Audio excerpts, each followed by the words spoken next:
Christopher Fox, and I'm the CEO of the American Association for Dental Research and the International Association for Dental Research. We've just gone 2 minutes to the top of the hour. I think people are getting pretty good at these Zoom and WebEx and GoToMeeting type calls, and are pretty punctual.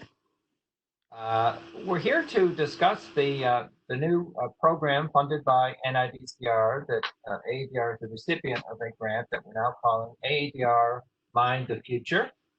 And it's a mentoring network to form an inclusive and diverse workforce for the future.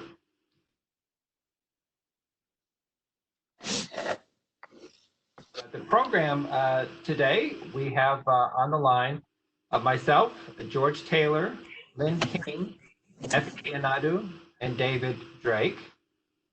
We will go through both the presentations first and take questions at the end. But feel free to type in questions as they come to your mind in the chat box.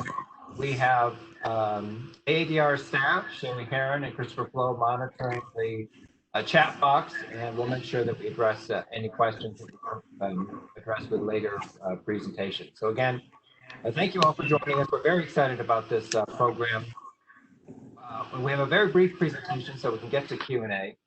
I'm just going to give a welcome and an overall summary of the program. And I'm going to turn it over to George Taylor, who's professor of preventive and restorative dental science at the University of California, San Francisco, and a member of our advisory committee. He's going to talk about the application review. I will then turn it over to our colleague at NIDCR, Lynn King, who's the Chief Research Training and Career Development Branch of NIDCR, and a key partner in this grant as it's a U award or cooperative agreement. And she will talk about the intent of NIDCR Mentoring Network. And then I will turn it over to my co-PIs, Effie Anadu, who's Professor of Oral Health and Diagnostic Sciences and Director of the Dental Clinical Research Center at the University of Connecticut, co-PI. And then to David Drake, Professor of Microbiology, Iowa Institute for Oral Health Research in the Department of Endodontics at the University of Iowa, and also co-PI. And he'll be talking about our sort of hub structure and how that can assist in the promotion of application and mentoring. Again, we will then take Q&A at that point.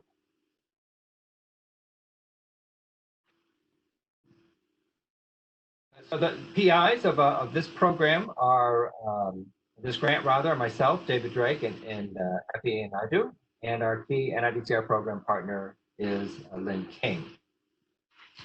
The AADR Mind the Future program, our specific objectives for this grant is to really to support the development of diverse cadre of early career dental, oral, and craniofacial researchers. We want to incorporate personal career development techniques for new investigators. We want to create a diverse, national, and sustainable mentoring and mentor training network. We want to develop a lasting educational plan based on existing paradigms in thematic domains and enhance collaborations with a variety of institutions and organizations to sustain the network of diverse mentees, mentors, and program alumni. This is the overall schematic of the organization that we put together with 11 other institutions. So you can see, I'm not sure if you can see my arrow on this, but I think you can. We have the AADR headquarters with University of Connecticut and University of Iowa as co-PIs. As a U award, Lynn King is very much a part of everything that we're doing, and we thank NIDCR for their support of this program. We have an advisory committee and a management committee, which George Taylor will go over in just a moment. And Sherry Heron is our administrator, and she's in the AADR headquarters. We have these 11 institutions. I think many of these folks are on the call now. In our Eastern Hub, in addition to Connecticut, we also have Howard University with Wu in Columbia with Mdia Lala. In our Midwest Hub, in addition to Iowa, we've got Minnesota with Kim Mansky and Oklahoma with Sharuk Joshia. Our Western Hub, also under David Drake, we have both UCLA with Dr. Kadradas and Paul Krebsbach, and at Stanford, Jill Helms and Chu Hyun. The Southern Hub with Effie Anadu. In addition, we've got Florida with Joseph Riley, Meharry University with Pendu, and Lula, and Texas University Health Science Center with Lisa Kane, with her colleagues Jacqueline Heck and Mary Carson. So here's the mentee application process. The call for applications will be publicized and is being publicized right now to participate in the AADR Mind the Future program. The applicant will submit the application through our online system managed by AADR. And we kind of have a specific outreach for diversity. And we'll talk about this in a bit through the hubs and others. But we really need to make sure that we have a diverse pool of applicants for this program. The applications will then be reviewed for eligibility and criteria by the AADR headquarters, and then the management committee will review these applications based on the stated criteria and eligibility using a testing scoring matrix utilized by AADR. Committee will score, compiled, subsequent committee conference calls is scheduled, and then further discussion by the management committee on applicant eligibility, attention given to the applicant institution, gender, race, ethnicity, and recommendation made to the advisory committee. And then we want 10 mentees selected and notified of participation in the AADR Mind the Future program. You can go on to our website right now and under Mind the Future application, and you can apply here. We've got quite a bit of information here in terms of the overall intent of the program, the eligibility, much of the things that we will be talking about here today. That should all be captured on our website as well. And you can see the link here. We will, by the way, provide all of these slides at the conclusion of this webinar, so you have that exact link. The required documentation for each application, we need a letter of support from either your institutional dean or your department chair. We need an outline of projected career plan and research interests, a personal statement, and a bio sketch, a bio sketch. Once we have the 10 mentees selected, we will then go through a process of matching that mentee with a mentor. We will do that through a series of questionnaires, and that will be another role for the committee to take a look at for proposing the mentor-mentee assignment. Here are some important dates. The application deadline is July 1st, so you've got a little over a month and a half to pull applications together, as well as encourage your junior faculty to apply to this program.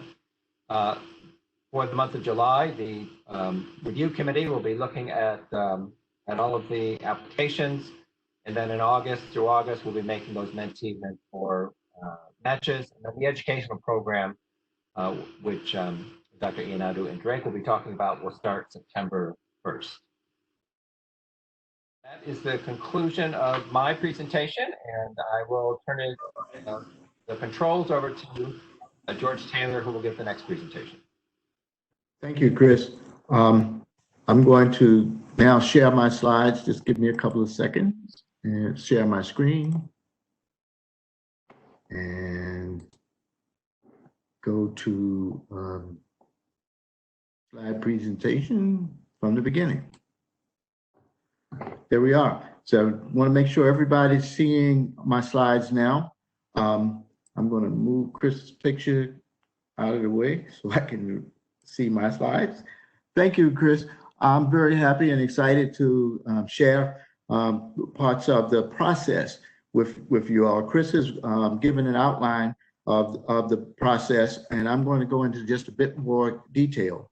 As Chris mentioned, we have two committees, two principal committees, a management committee and an advisory committee. And you see the list of names of the members and the institutions from which they come for both of those committees. The management committee is going to be responsible for reviewing and recommending mentee participants for selection for the program. They'll also perform the mentee and mentor matching, as Chris mentioned. And finally, the management committee is going to collaborate with the PIs of the Mind the Future program.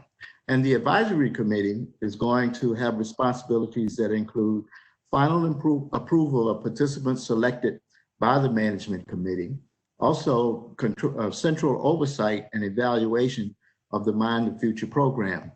Finally, like the management committee, the advisory committee will also collaborate with the PIs of the Mind the Future program.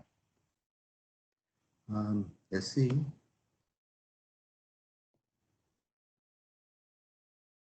I need to be able to change slides.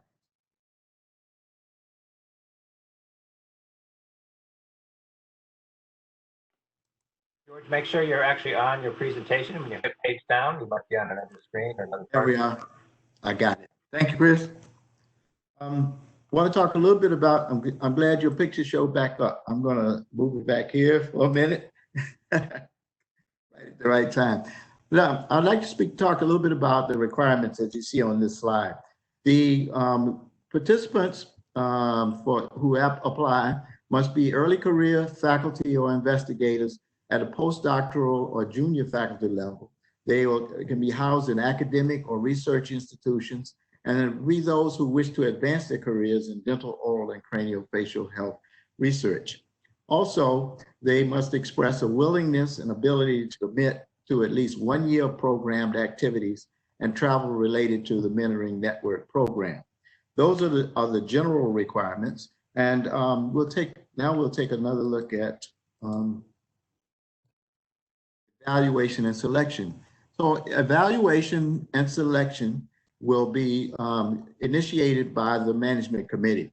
And the criteria for the components of evaluation will be evaluation, as you can see, their academic credentials, their projected career plan, a demonstrated commitment to genuine, I should say, and demonstrated research career, demonstrating academic promise, and as I mentioned earlier, commitment to a full year of educational programming.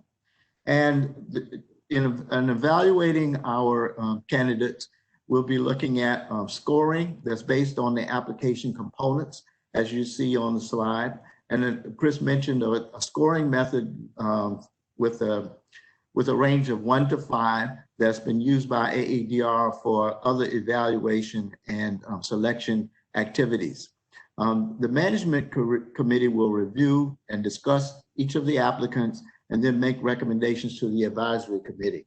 And as I mentioned earlier, the advisory committee will be the committee to discuss and provide final approval for the candidates. We expect that there will be 10 candidates. We'd like for there to be 10 candidates selected for this program. And this is a schematic, if you will, of the direction in which the processes will go as we evaluate candidates and then review the candidates by the management committee and the advisory committee. And finally, accepted mentees will proceed with the important matching process with both the participant and the participation by both the mentee as well as the mentors in that selection and matching process. The awards, as I've mentioned already, we'd like to be able to select 10 mentees, and the awards include travel costs up to $2,500, as you see on the slide, to the AADR annual meeting for specific programming related to Mind the Future. Examples will include faculty development workshop, the Alan Alda Center for Communicating Science to provide a full day workshop on science communications. There'll also be travel cost of $2,500 for traveling to the participating hub institutions that were on an earlier slide Chris presented. Then there will be training materials and access to virtual online educational sessions for the mentees. And finally, a paid AADR annual meeting registration for participating in the following year. And with that, I'm going to hand it over to Lynn King for additional information. Thank you. Thank you, Chris and Sherry, George, and I think Sherry is going to show my slides. Thank you. Here we go. So the overall goal of the NIDCR Mentoring Network program is to provide a diverse pool of early career scientists. These are the postdocs and junior faculty who are from racial and ethnic groups typically underrepresented in the U.S. biomedical research enterprise, and this would also include individuals with disabilities and individuals from disadvantaged backgrounds. NIH has recently updated our interest in diversity. I've posted that there. And the point is to provide a supportive mentorship environment that involves both experienced investigators and peers. So this would be interpersonal and professional relationship development. Also for these individuals to receive guidance on scientific, technical, and professional research career development, so both skills and knowledge. And the program specifically is helping to develop grant writing skills, resulting in the successful submission of a NIH grant application. So this is bridging the pre-doctoral junior faculty phase to an independent research phase. And all these components are intended to provide these, or to develop an emerging scientific talent to enhance the diversity of the NIDCR workforce and increase the funding success of these individuals. The next slide, please.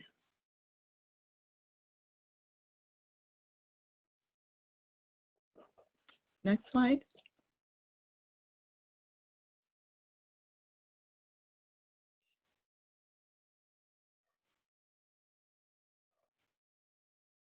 The program goals are identified here, where the program is supposed to be national in scope, and it can involve a variety of organizations, including universities and other research organizations or professional societies. And a goal is to increase access to mentoring among all of the postdoctoral and junior faculty NIDCR workforce, or dental, craniofacial, and oral research workforce. And the network is intended to facilitate the matches between mentees and mentors, and this hopefully will extend beyond the program itself. And of course, to foster the retention of individuals in independent research careers, and sustain mentoring beyond the program itself, and to develop these individuals' ability to successfully compete for independent research support, whether or not it's from NIH or NIDCR or other funding agencies that will overall enhance their likelihood of achieving career development and furthering the mission of the NIDCR research. And the next slide. And this, I wanted to just point out, this is a cooperative agreement between AADR and NIDCR. It's a research education program, and both parties have specific responsibilities. And of course, the mentoring team, or the PIs that you see here, the leaders of the AADR Mind the Future program, will have all the responsibilities for the administration and programmatic and evaluation components of the program, the approach and developing the benchmarks and milestones. And my role is primarily to provide technical assistance from the NIH perspective with the policy background and knowledge that I can contribute to facilitating this program. And that's all for me.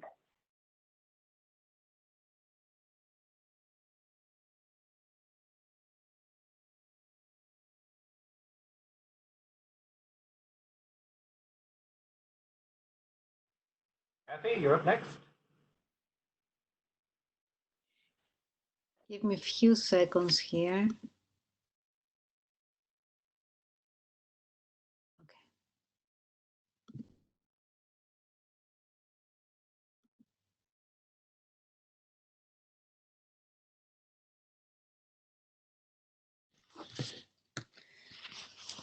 George is right. Your picture is always in front, large in front of all slides. Chris. Like a nightmare. Let me take your picture away. Okay, so I'm here to My name is Effie Vanid. I'm faculty at the University of Connecticut, one of the co-PIs. I'm here to present few elements of the educational program. As you see here in the first slide, we try to summarize the main course of the program. Before I start talking about a little bit about each of them, I want to emphasize that the core principle of the educational program is the recognition that of training for both mentees but also mentors. So we try to capture this principle through the different teaching modes that we offer here on the slide. So as you see, the first thing is that we will be offering seminars and virtual community practices, interactive and online. And ironically, we designed this virtual programming way prior to COVID-19 isolating experience, but nevertheless, it will become very handy now. Those seminars and interactive sessions will have different focus, but one of their main direction will be definitely emphasis on diversity and inclusion. I think later on, David Drake will touch more on the relationship with the Oklahoma Center of Mentoring Excellence, but the main idea of this will be offering training for mentoring. So it will be training focused on senior mentors. Then the third component is the AADR annual meeting, where in this meeting we will still run the faculty development workshop, which is a workshop that we have been running for the past few years. In addition to the faculty development workshop, we will also have the programming through the Alan Alda Center for Communicating Science. I will speak a little bit more in details about this programming. And of course, throughout the year, there will be very organized activities on grant writing, peer review, and study section experiences, in combination with a lot of training on scientific publishing. And the last thing will be, the last but not least, will be a continuous update of individual development plans. Oops.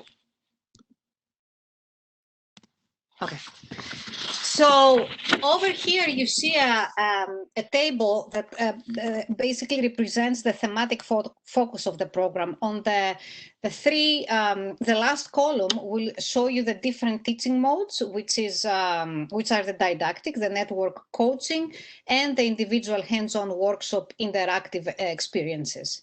So through these different teaching modes, the participants will be able to navigate topics in research, in career development, and also the mentor-mentee relationships. So the ultimate goal of this will be that by the end of the program, the mentees will be able to complete the writing of an R01 or a K application, and hopefully ready for submission. And also they will be able to develop and revise individualized development career plans.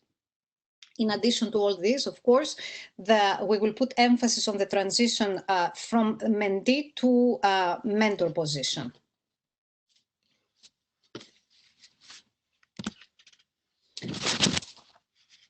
This is just a little bit of a summary of the structure of the didactic program throughout the 1 year. So what you see here is that there is a combination of synchronous and asynchronous online didactic modes. Dr. Bernstein, who is the interim associate Dean for Academic Affairs at the University of Connecticut, that has expertise in education, will manage the didactic curriculum, especially the online modes. So as examples of this online program, as you see here, will cover different aspects of the career development, including the discussions about promotion and tenure, balancing competing demands, developing effective bioskets, different mentoring techniques, the relationship between mentor and mentee, and how to become a productive mentees, different themes that will be discussed throughout the year, again, in a synchronous but also asynchronous modes.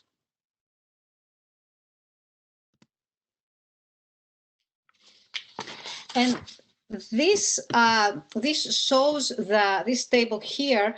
It shows that in order to achieve this personalized and meaningful guidance, the team put together the individual development formula that we designed based on the AAAS sample and also the Federation of American Societies of Experimental Biology together with the NIH. So we created a nice mixed template of the individual development plan, and this will be focusing on short and long-term goals. And as you see over here, throughout the year, in parallel with the individual development plans, there will be specific milestones on grant writing.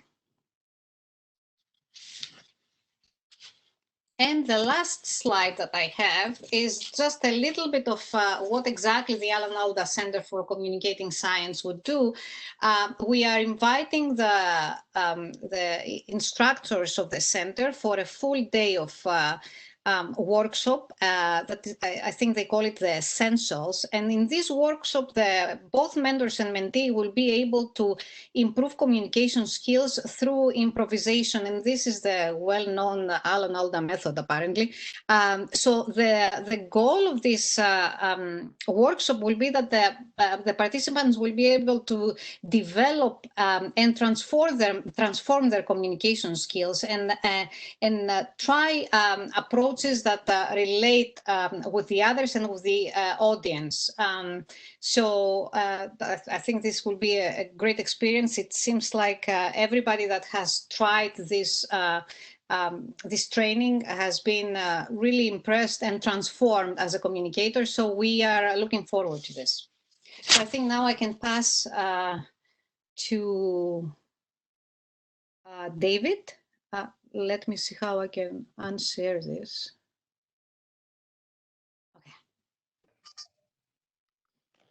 Okay, thanks, Effie. Hello, everyone. So glad to be here. All right, I don't have slides, so you're just going to have to listen to me. And I don't have a whole lot to say on the topic about how hub institutions can foster and assist in the promotion of applications, but I do have some things I wanted to point out. As you remember from the structural slide, the hierarchy slide, or whatever you want to call it, that Chris presented, showing the 11 institutions across the 4 hubs. I see that each institution director is going to have a major role in identifying and promoting potential applicants and potential mentors to be part of this program. And so I would suggest conversations with your associate deans for research. Some of you are associate deans for research, and your deans, and to help identify people within your institutions. This may also mean going outside of your particular colleges or schools within your university. You may have to interact with your vice presidents for research. Once you have identified some people within your institution that would meet their requirements, please have conversations with them. Please promote applying for this program. I think one of the first steps in mentoring is to be there for them and help them and show them that their future does matter to you. And so I think that helps promote excitement for the program.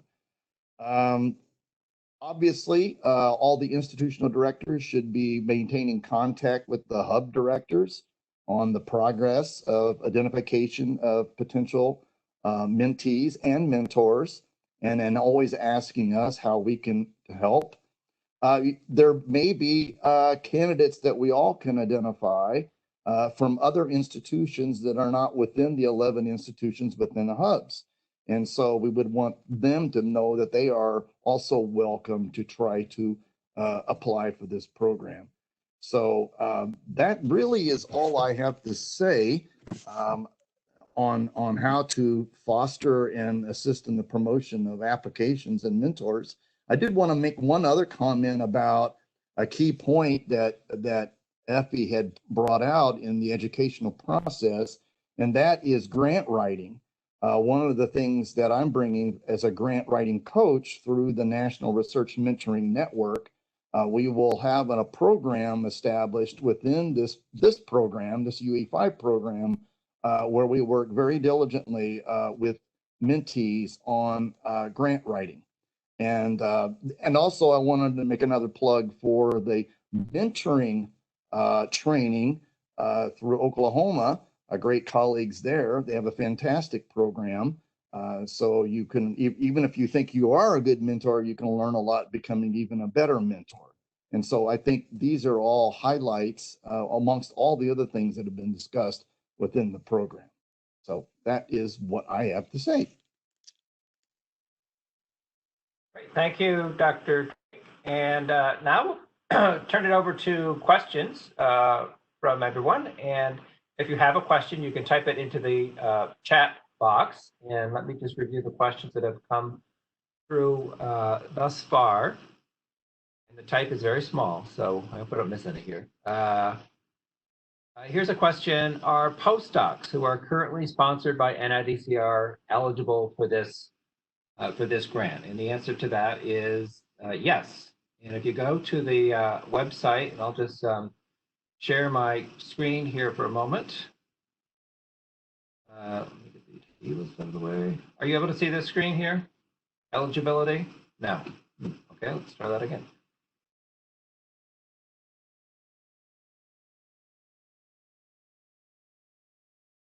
Here we go. Yeah. Thank you. So if you go to the website for Mind the Future and application under eligibility, you can see here that we've got a few examples. This is not inclusive of all examples, but the examples of eligible participants would include folks that are currently previously supported by NIH research training grant awards, such as the F awards, T awards, R90, Career Development Awards. So the answer to that question is yes. And you can find out all that information there. There was another question. I'll stop sharing the screen now so I can see the chat more. There was another question about who can I contact regarding my specific eligibility. And I would recommend Sherry Herron or S. Herron, SHERREN at AADR.org. And she'll be able to triage your specific question to whoever can best answer that. Let's see what the next question would be.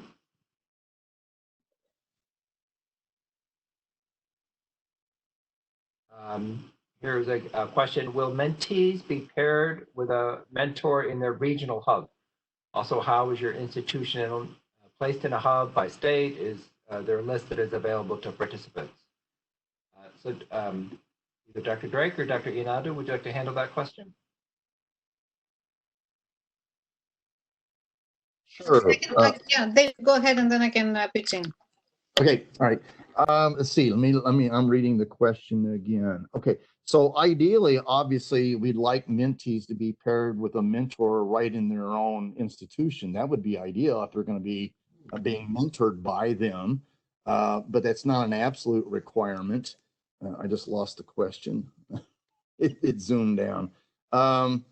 Let's see. How is your institution placed in a hub? Well, currently there are 11 institutions that were part of the original grant program, 11 institutions that are part of this UE5 program. And as I had mentioned, if your institution is not part of this at this point, that doesn't mean as a mentee that you cannot be in this program. All right, so we will be reaching out as much as possible to make sure that potential mentees that want to apply will be able to do so.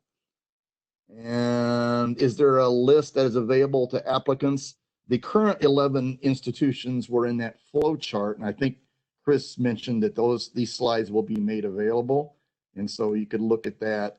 And if your institution's not, what's the closest institution to you within that hub? So you could reach out to the closest institution director or directly to the hub director, and they would be able to help you. Effie? Yeah, I just want to say that we will put a lot of emphasis on the pairing of mentees and mentors. And as you said, if the mentee prefers to be paired within their institution, that's fine. But obviously, we find value on the pairing outside their institution to facilitate networking and open their horizons to a new reality.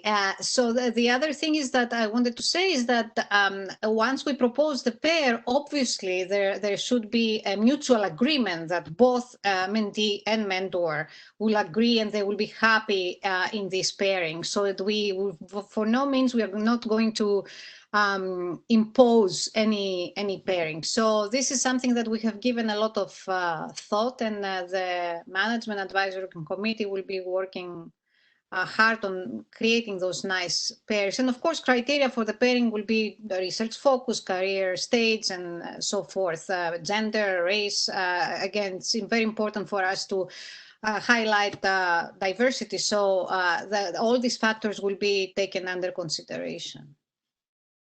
I saw there was a question about early career. Does the junior, how junior can you be, like a mid-career? I saw somewhere, Chris, I'm not sure if I missed it. I cannot find the question again, but there was a question, something about the mid-career. Oh, here that. Is a faculty past the mid-term evaluation considered a junior faculty? And I think we have made a decision on this. Am I right, Chris? Something about the, we decided to follow the early career definition by the NIH. Am I right? You're right that we discussed that, but we didn't want to have a hard and fast rule in the end. So that could still be considered a general guideline. This is targeted towards early career investigators. The only absolute you're too far would be if you're tenured. But obviously in the application process and the review process, we'll be looking more towards the early career folks. And I forgot to mention in my description of the educational programming, and I see here the question from Jacques in Michigan. He's asking about the NIH-like mock study section, and absolutely right. Yes, we are going to, the plan is once the writing of the grant is completed, and hopefully by the end of this, almost the end of the year, we will conclude the year with a mock study section that we are hoping to have in either Alexandria or Bethesda, and incorporate definitely the NIH help, NIDCR help in organizing this. David, do you want to add anything on this, on the study section? The only thing I wanted to add, I don't know if it's really adding, I think it's going to be one of the key parts of learning about grant writing is for young people to be exposed, or junior people, I should say, being exposed to what actually happens within a study section. So yeah, we're looking forward to the mock study section situation. I've been involved with those at other institutions, and they're really eye-opening for people that have not seen an actual study section take place. So yes, we will do that. There's another question about cost to travel as part of the program, and yes, there is funding available for that, so that the mentees should not be out of pocket.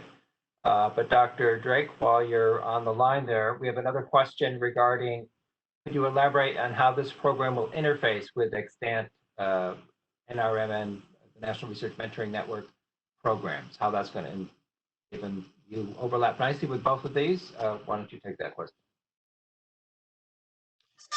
Yeah, we're going to be using a lot of the programming within the National Research Mentoring Network that's available on grant coaching and grant writing.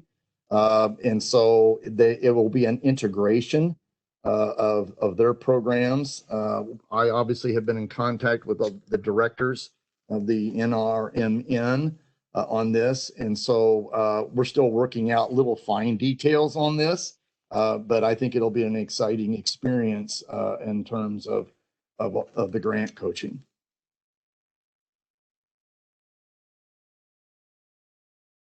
Very good. I hope that answered the question. Here's another one from a faculty member who's currently a clinical faculty with little or no research experience, but interested in research. Moved to the United States from another country 3 years ago, and would they be eligible? Maybe that's a question for Lynn King.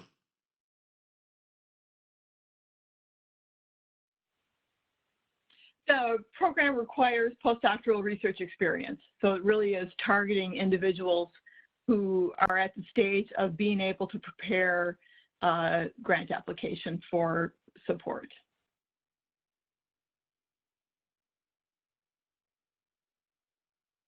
Okay. Anybody see any other questions that I've missed?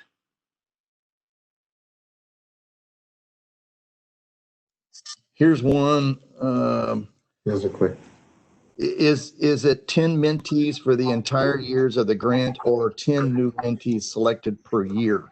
It's 10 new mentees selected per year.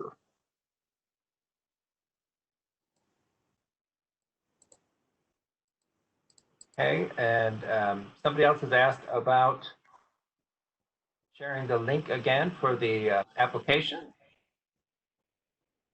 Let's see if I can share this again. If you just click, go to the AADR website, and the Mind the Future application is under Awards, Mind the Future, and then Apply here. That will take you to the award submission system, and you'll sign in with your AADR email and password and go through the process there. And that'll have a series of questions to make sure that you're eligible also. I see a question. Let me see. I see a question just for clarification. I'm a new assistant professor, and for emphasis, East Asian ethnicity and male, not from a URM or underrepresented minority group. I'm eligible for applying, right? I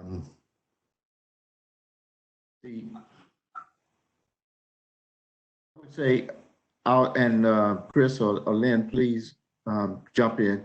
I would say the best place to answer that question would be to refer to the NIDCR, NIH's statement on diversity that we have for which we have a link, and we'll be happy to share that with you if you don't find that link. I would say that would be the best way to determine your eligibility. Correct. I was going to say the same thing. Lynn, did you want to add anything on eligibility? I think it would be best if people have questions about individual eligibility that they send an email to Sherry, and then we can discuss and get back on to determine individual responses.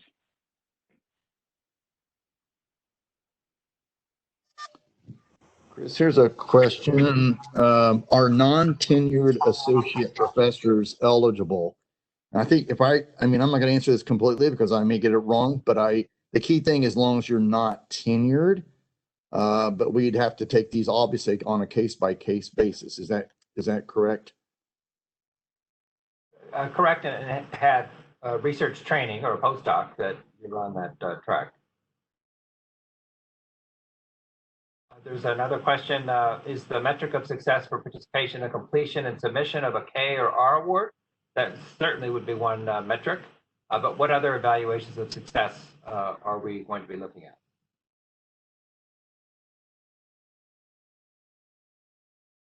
Dr. Ianadu or Drake, do you want to handle that one? What we're looking for in terms of how will we know if we're successful with this program?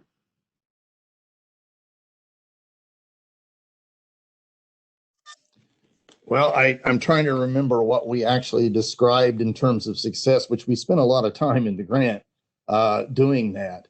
Obviously, obtaining NIH funding, an established position at an institution and conducting oral health research and building on your career and becoming a mentor, all of those things are items that we would see would work in the foundation of what we would consider successful. So the whole idea of success really just revolves on making you, the mentee, a successful faculty member engaged in oral health research, and helping now as a mentor in the future, bringing in other underrepresented minorities into the pipeline.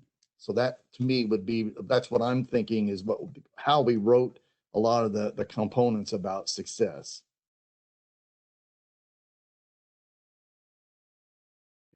Another question, let's see. Who would qualify as institutional dean or department chair in research institutions that are not members of AADR or do not have conventional departmental structures? Well, that's a good question. Without knowing what your departmental or whatever structure that you have, it's hard to tell you who would be the person that you would have as acting as a dean or department chair.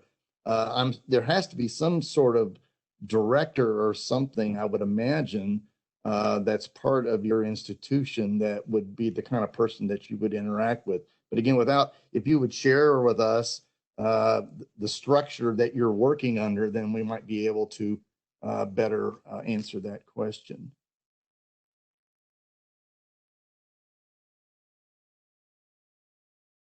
Here's another. Do you encourage applications from outside the 11 institutions? Or those applicants have disadvantages over other applicants?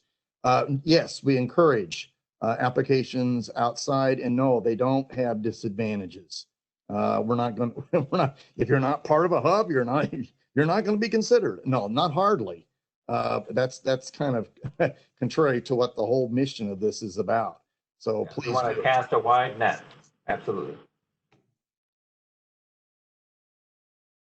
David, can I just add a little bit more of the evaluation as what you mentioned before, and I completely agree. I mean, all the actual development of the mentee will be a significant metric, but in addition to the grant writing, we are going to also look at into the productivity and the scientific publications. We are going to look at that as we mentioned, every year we will be recruiting 10 different mentees. So at the end of the program, definitely we are going to run a demographic analysis of what kind of impact we made in terms of developing these people for the research workforce. And the other thing that, as I mentioned in the educational component, we are putting a lot of emphasis on diversity and inclusion training. So there will be a lot of service assessing baseline implicit bias and seeing how our training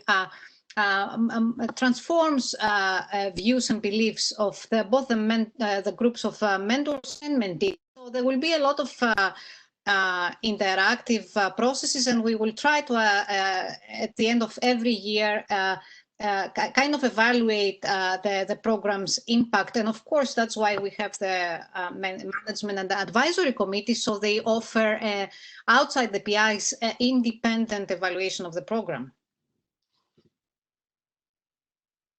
There's another question on whether or not multiple mentors are allowed or encouraged. And I would say that would be encouraged, but we really only have funding for a one-on-one mentor-mentee relationship. And part of the grant funding is to have the mentor travel to Oklahoma for additional training on being a mentor. So we wouldn't discourage anybody who, and obviously that's a very good question because people have different mentors for different aspects of their career. But for this program, in terms of funding to go to Oklahoma and being part of this program, we've only got funding for one mentor per mentee.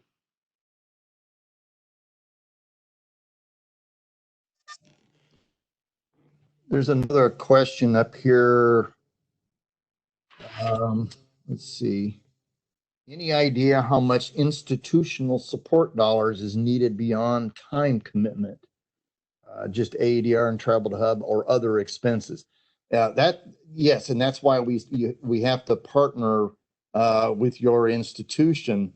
If you look in the application process in there, it will ask you about how much support your dean or whatever will provide, support in any additional travel or anything that will help you in your program. That it's hard to nail down an exact amount, but the idea is just to find out how much your institution is providing shared support for you.